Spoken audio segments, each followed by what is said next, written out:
실강하겠습니다. 책으로는 5번입니다. 우리의 불안에는 이유가 있다. 이분이 청교도 어떤 전통 안에 서 있는 것 같아요. 그래서 도덕률을 중요하게 다루고 있습니다. 도덕률 칸트가 말하는 그런 건데, 그런 거를 가장 중요하게 바탕에 놓고 접근하면 조금 약합니다. 청교도 신앙이 이제 거기에 있는 거거든요. 조금 그게 마음에 안 들긴 하는데, 그래도 이런 관점도 기독교에서 중요한 입지니까 보겠습니다.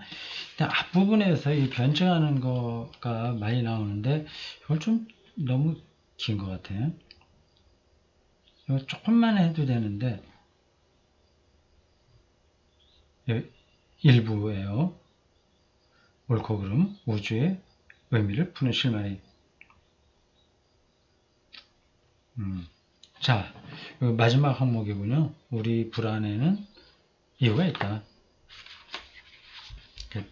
선언적으로 주어진 도덕률이라는 거죠. 저는 물질적 우주 너머에 있는 누군가 또는 무언가가 도덕률을 통해 현실적으로 우리에게 다가온다는 말로서 지난 장을 마무리했습니다. 여러분 중에는 그런 결론에 심기가 불편해진 분이 있을 겁니다. 나를 두고 하는 얘기 같네요. 불편한 것까지는 아니지만 조금 부족한데 이런 느낌이에요. 더 나아가 제가 지금 속임수를 쓰고 있다고 결국 또 하나의 종교 선전에 불과한 내용을 철학처럼 보이도록 교묘하게 포장하고 있다고 생각할 수도 있습니다. 지금 이분의 강의, 방송 강의죠. 강연이죠. 이거를 듣는 분들은 일반 대중이라서 이렇게 이야기를 하는 것 같습니다. 기독교 안에서 하는 게 아니거든요. 그래서 도덕률 이걸 강조하는 듯이 보입니다. 또는 제가 새로운 이야기를 하지 않는 한 더 이상 들을 마음이 없다고 생각하는 분도 있을 겁니다. 그런 마음 조금 들을 수도 있어요. 왜 거기에 잠깐 매달릴까 이런 생각이 저도 조금 들었습니다. 종교에 대해서라면 이미 세상의 검증이 끝난 만큼 시계를 거꾸로 돌릴 생각은 없다면서 말이죠. 이미 종교 이후를 산다 그런 거죠.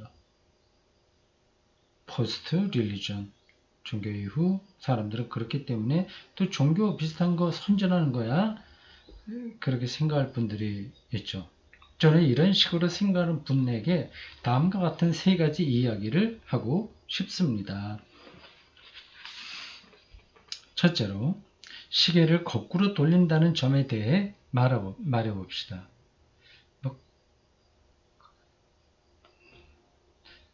거꾸로 가는 게 아니라는 뜻이죠. 과거를 새롭게 이해하는 게 거꾸로 가는 게 아니라 그게 오히려 앞으로 나가는 거다. 이렇게 생각할 수 있는 겁니다. 만일 제가 시계를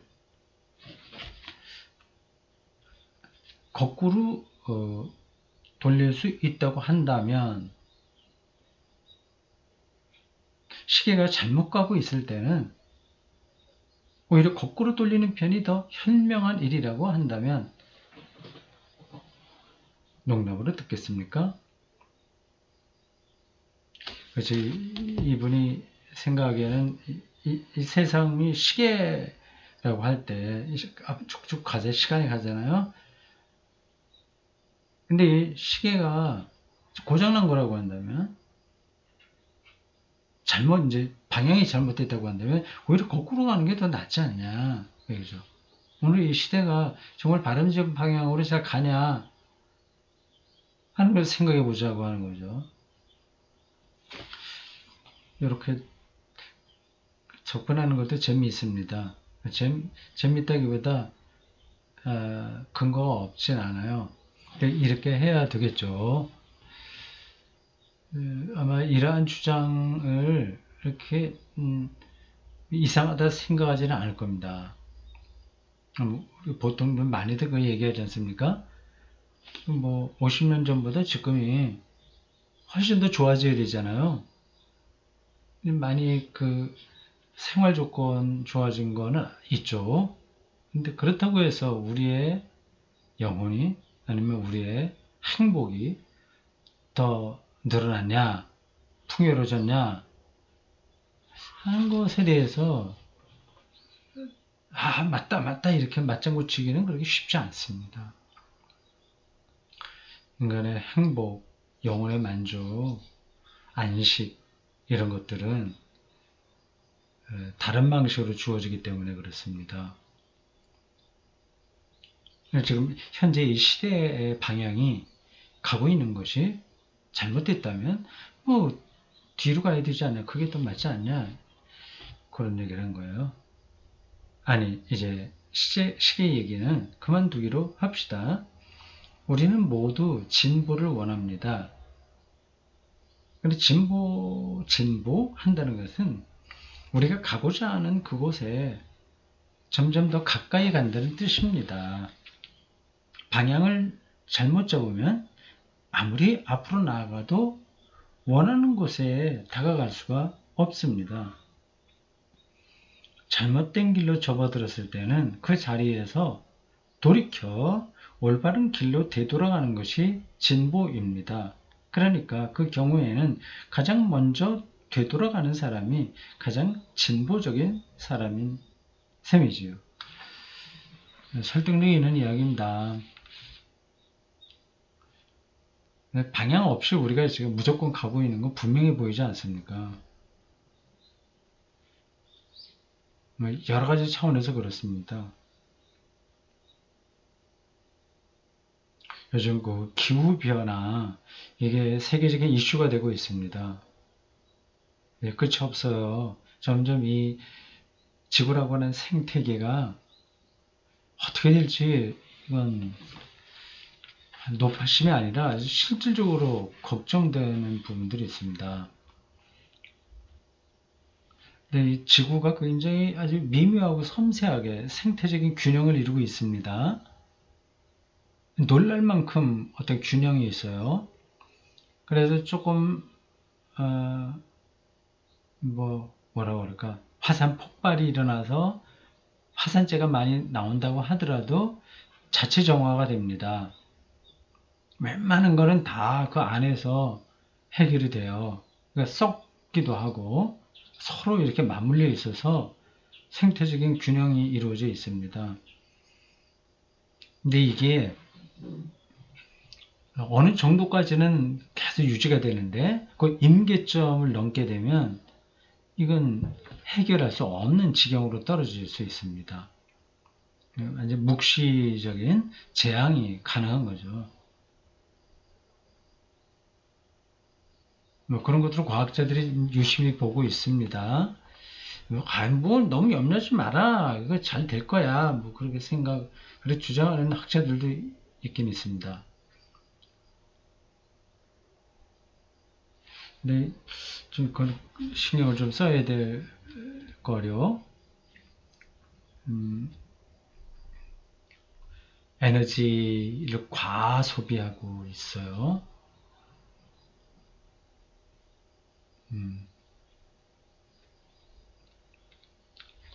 됐습니다. 그것도 그렇고 또 국가와 국가 사이에, 그리고 인간과 인간 사이에 있는 또 휴머니즘, 인간다운 삶, 그런 것들도 지금 더 좋아진다고 말할 수가 없어요.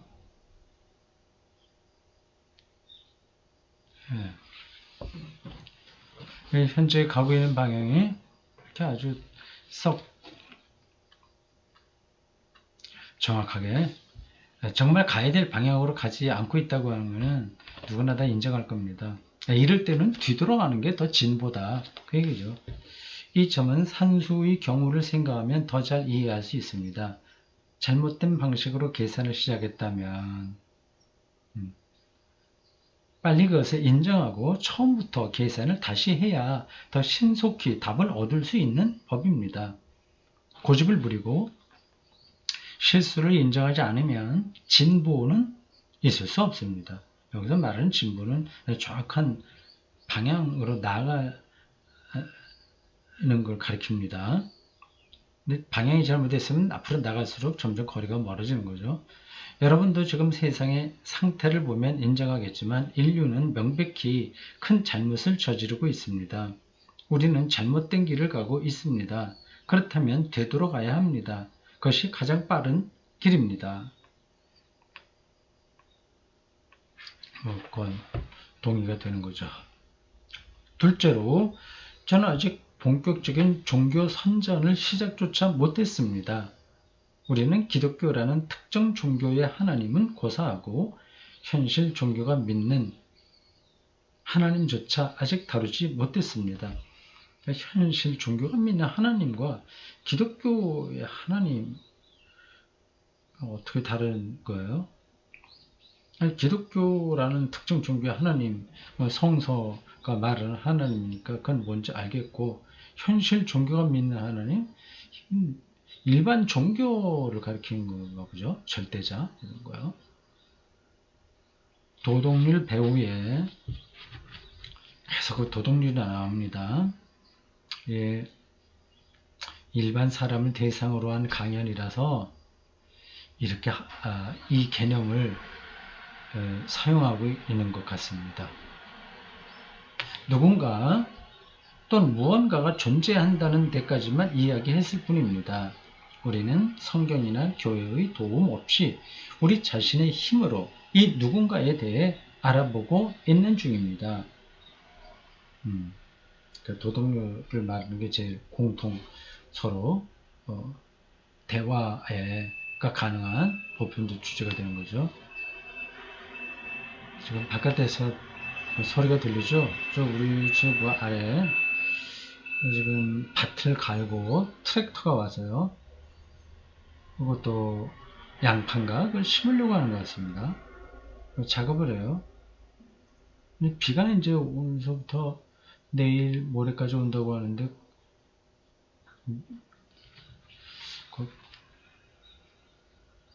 비가 오기 전에 심을 건가? 모르겠습니다. 나이 드신 두 부부가 와서 저 작업을 하시네요.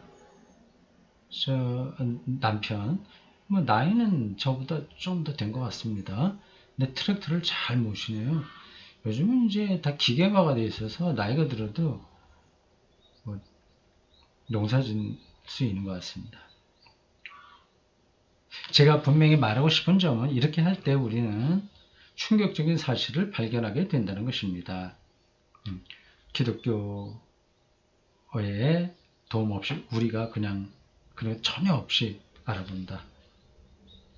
우리는 이 누군가에 대해 두 가지 증거를 가지고 있습니다. 하나는 그가 만든 우주입니다. 우주이겠고 또 하나는 인간이겠죠.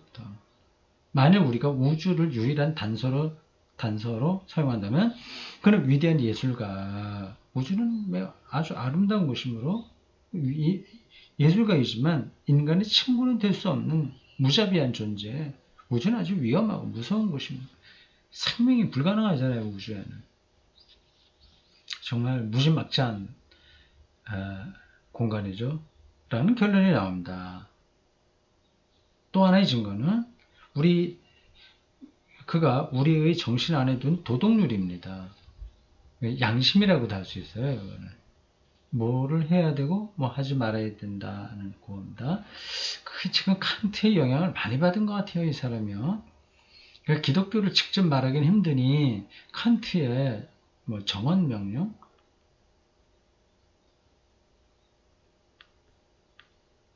그런 방식으로 접근하려고 하는 것 같습니다.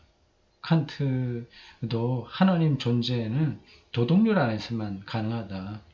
하늘의 별이 충충한 것처럼 우리 안에 도덕심이 충충이 있다. 얘기를 하고 있습니다. 도덕률입니다. 이것은 내부 정보이므로 우주보다 더 좋은 증거가 됩니다. 어떤 사람은 지은 집을 보기보다는 그의 말을 들어야 그에 대해 더 많이 알 수 있듯이 일반적으로 우주보다는 도덕률을 통해 하나님에 대해 더 많은 것을 알 수 있습니다. 이 두 번째 증거를 볼 때, 제가 앞에서 두 번째 증거는 인간이라고 했는데 인간 안에 있는 도덕률이군요. 우리는 우주 배후에 있는 존재가 옳은 행동, 공정한 처신, 이기적이지 않은 마음, 용기, 신뢰, 정직, 신용으로 표현되는 그 행동에 큰 관심을 가지고 있다는 결론을 내릴 수 있습니다. 우주가 이렇게 있는 것처럼 도덕률도 우리가 만든 게 아니라 그렇게 있다. 그런 의미에서 우리는 기독교를 비롯하여 몇몇 종교들이 주장하는 바 하나님은 선하시다는 말에 동의할 수 있습니다. 선하시다고 하는 것을 도덕률과 연관시켜서 하는군요.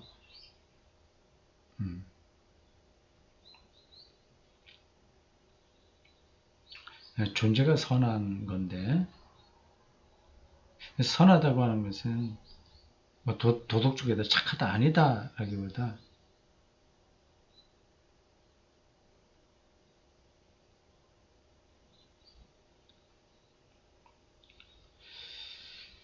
그거보다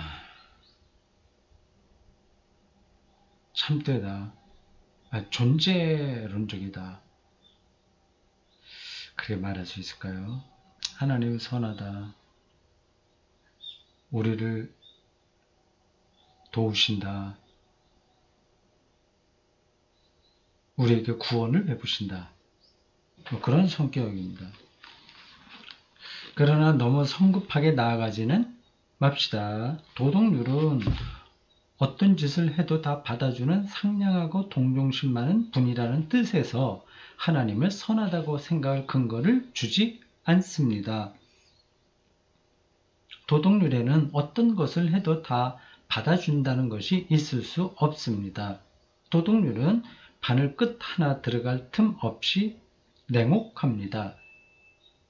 그것은 올바른 일을 하라고 명령할 뿐 그렇게 하기가 얼마나 힘들고 위험하며 어려운지에 대해서는 전혀 신경 쓰지 않습니다. 만일 하나님이 도덕률과 같다면 그는 상냥한 분일 수가 없습니다. 그렇죠. 도덕률하면 잠깐 도덕선생 생각하는데 그렇게 해서는 이 도덕률을 정확하게 이해할 수 없다는 뜻입니다. 하나님이 선하시다는 것은 곧 그가 용서하신다는 뜻이라고 말하기에는 아직 이릅니다. 그것은 너무 성급한 말입니다. 용서는 인격을 가진 존재만 할 수 있는 일입니다. 그런데 우리는 아직 인격적인 하나님을 말하는 데까지 이르지 못했습니다. 그래서 무엇보다도 정신과 닮은 도덕률 배후의 힘이라는 데까지만 말했을 뿐입니다. 하나님은 인격과 거리가 먼 존재일 수도 있습니다. 우리가 생각하는 인격하는 그런 거죠. 이게 모든 언어는 개념에 어떻게 거기에 두느냐에 따라서 다르게 쓰입니다. 그러니까 하나님이 인격적이다라고 할 때 이게 맞는 이야기일 수도 있고 아닐 수도 있는 거예요. 그러니까 인격적이라고 하는 걸 어떻게 생각하느냐에 따라 달라지는 겁니다. 근데 사람이 생각하는 그 인격에 같은 모양으로 하나님은 인격적이라고 말할 수는 없습니다. 하나님의 하나님다우심, 그게 하나님의 위격인 거죠. 만약 하나님이 순전히 비인격적인 정신이라면 인격은 의지가 있다는 거예요. 그 정신에게 용서해 달라거나 벌을 면하게 해달라고 비는 것은 허튼 짓이 될 것입니다. 계산이 틀렸을 때 구구단에게 벌을 면하게 해달라고 비는 것이 허튼 짓인 것처럼 말이지요. 계산이 틀리면 답도 틀릴 수밖에 없습니다.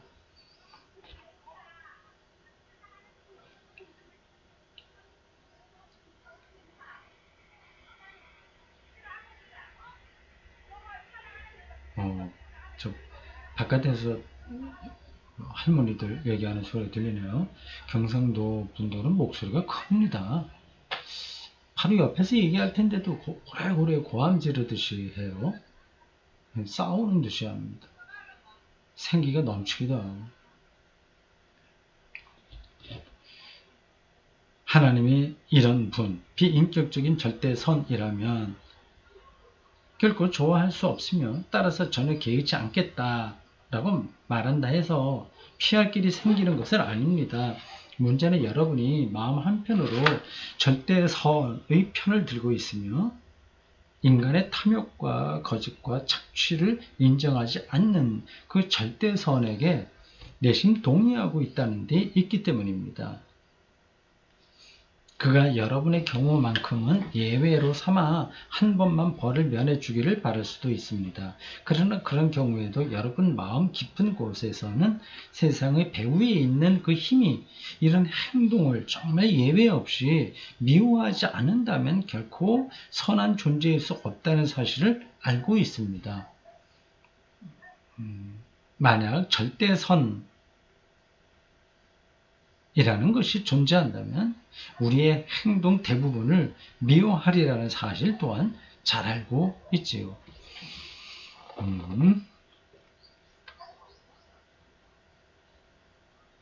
도덕률로 인해서 우리가 불안에 떨어지게 되는데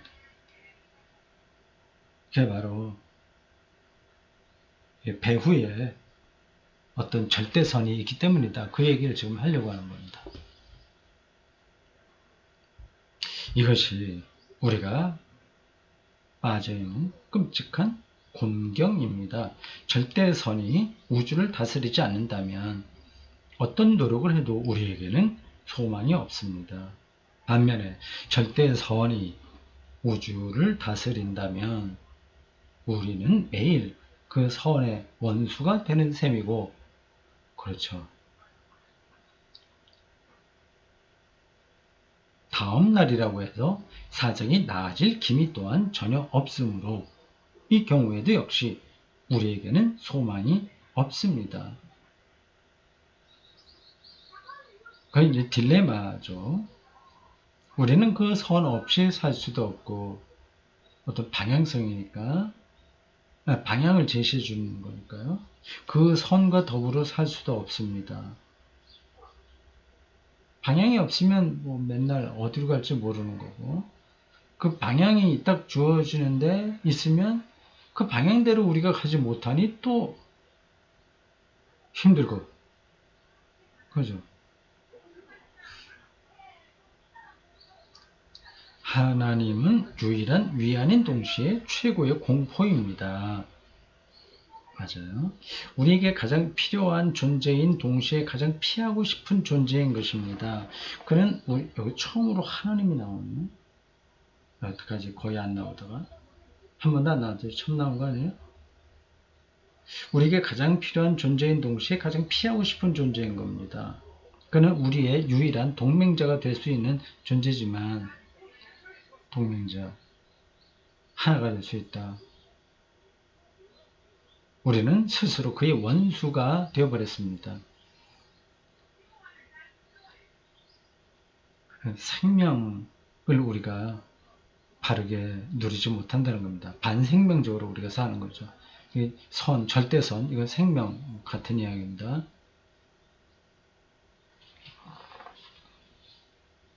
절대선의 시선과 마주치면 재미있을 것이라고 말하는 사람들이 간혹 있습니다. 그들은 제고할 필요가 있습니다. 그들은 종교를 가지고 장난을 치고 있습니다. 하나님을 보면 죽는다고 했는데 절대선을 만나면 아니다. 선은 우리가 반응하는 방식에 따라 가장 큰 안전책이 될 수도 있지만 가장 큰 위험이 될 수도 있습니다. 그런데 지금까지 우리는 그 선의 잘못된 방식으로 반응해 왔습니다. 저희 세 번째 요지는 이것입니다. 제가 이렇게 우회적인 방식으로 진짜 주제에 접근하고자 한 것은 여러분을 속이기 위해서가 아닙니다. 저에게는 다른 이유가 있었습니다.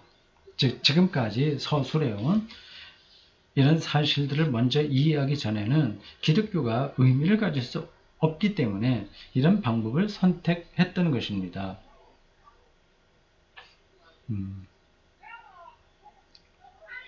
기독교는 사람들에게 회개를 촉구하며 용서를 약속합니다.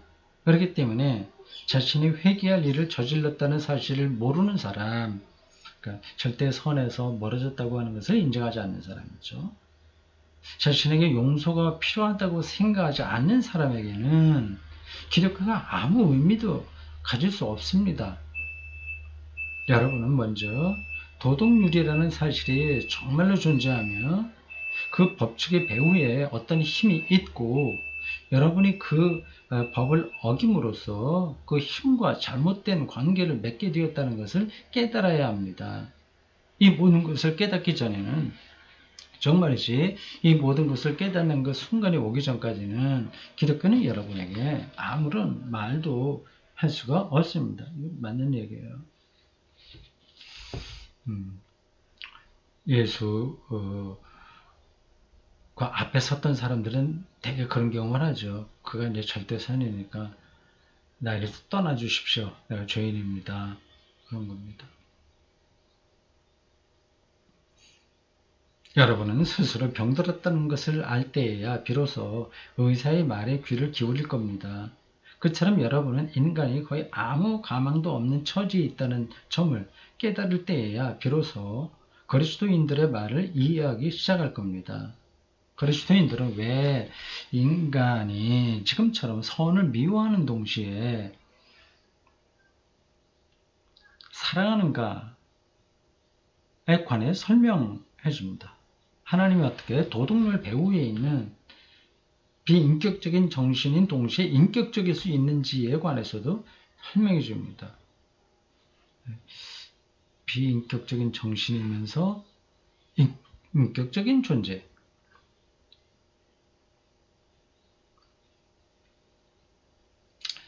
그 비인격적이라고 하는 것은 세계를 창조한 그 분을 가리킵니다. 그 우주에는 생명이 존재할 수가 없어요. 잔혹한 거죠, 어떻게 보면요.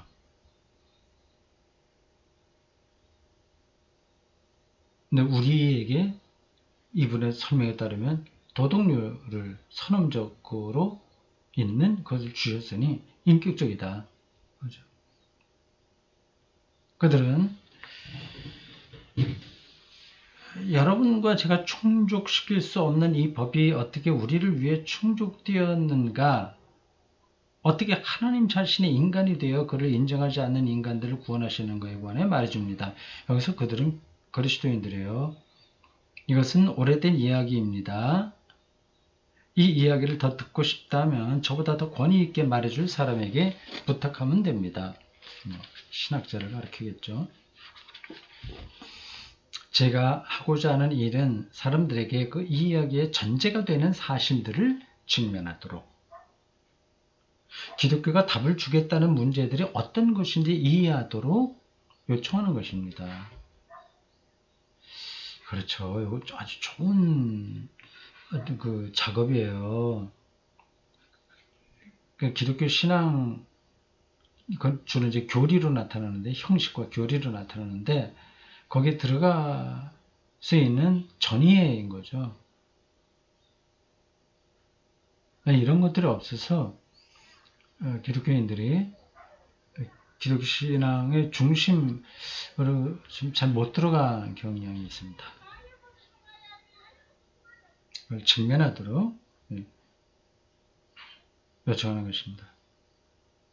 그 사실들은 아주 무서운 것들이었습니다. 저도 좀 더 유쾌한 이야기를 할 수 있었으면 좋겠습니다.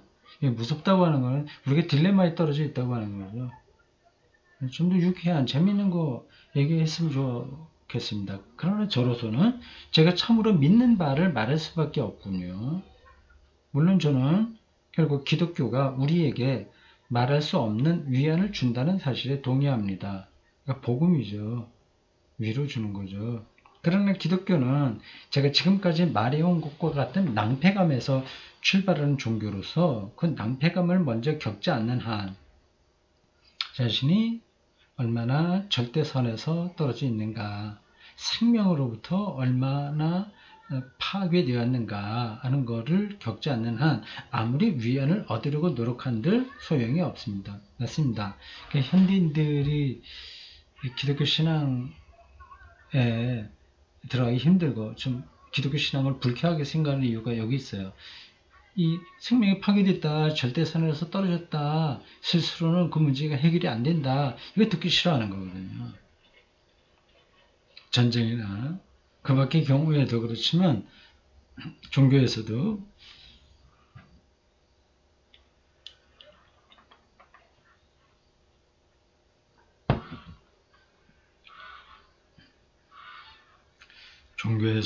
위안은 구한다고 얻을 수 있는 것이 아닙니다.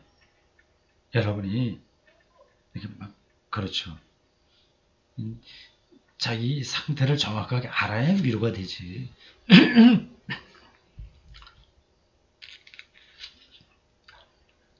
네, 어떤 기독교인들은 이런 준비가 안 돼 있어서 막 매달립니다. 그 상태가 뭔지 모르고 매달려서 카타르시스, 종교적 카타르시스 이거에 만족하는 거죠. 그러나 그 위안 그 자체를 구한다면 다시요. 여러분이 진리를 구한다면 위안을 발견할 겁니다. 그러니까 위안을 구한다고 해서 되는 건 아니지만 진리를 구한다. 진리는 바로 앞에서 얘기한 그 딜레마거든요. 발견할 것입니다. 그러나 위안 그 자체를 구한다면 그냥 나 구원받았어. 확신 얻어 뭐 이런 것들이요. 거기서 이제 안주하는 거죠. 그럼 위안도 진리도 얻지 못한 채 오로지 가만히 있어. 앞에서 가만히 있으리라고 하는 게 그 얘기군요. 예수 믿으면 우리 구원받아요. 어떻게 합시다. 뭐 이런 것들이요. 가만히 있어가 몽상에서 출발해서 절망으로 마치고 말 겁니다.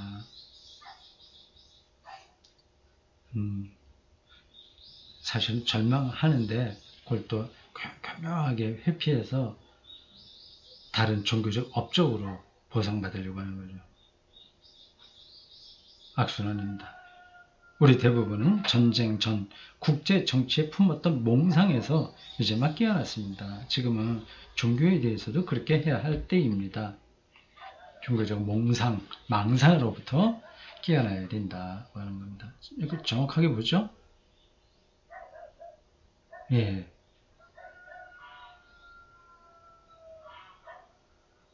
난 죄인이야, 이걸 지금 얘기하려고 하는 게 아닙니다. 절대선, 생명으로부터 그게 없으면 우리는 위안을 얻을 수 없는데 그것이 거기서 우리가 또 얼마나 멀리 떨어져 있는가 하는 것 때문에 또 절망하는 그런 상태를 말합니다. 이런 것들을 뚫어봐야만 이제 기독교라는 세계 안으로 한 발 들어갈 수 있는 겁니다. 근데 그런 것 안 하고 그냥 무조건 위로만 얻으려고 하는 거, 뭐 기복신앙이라고 하는 거 있죠? 뭐 예수 전당 불신 지옥 이런 것처럼 구호에 매달려서 아주 달콤한 그러한 그 종교적 그 수사에 푹 빠져 있는 거 말이죠. 경배와 찬양유도 사실은 대부분 그렇습니다. 이건 아편과 같은 거죠. 지금 C.S. 루이스가 이걸 정확하게 진단하고 있습니다. 여기까지입니다.